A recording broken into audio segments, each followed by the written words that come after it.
फैखावबाय हाग्रामा गारि कारनि नमिनेसन खालामनो थांनायाव बर' रायजो राजा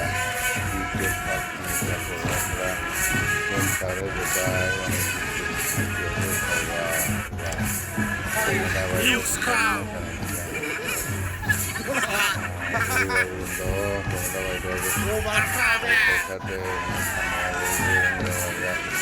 माने आसा खालामदों आरो गोदोनि पूरा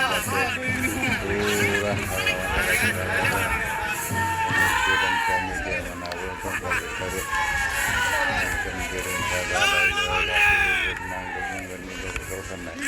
बिटिआरफ्रा फोथारबोबाय गावनि रेडिअ स्टेसन खाथियावनो बिटिआरफ्राखौ बरायबाय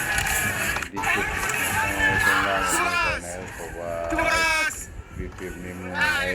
हाग्रामा सारनि मुङै देरहाबाबो आसा खालामदों।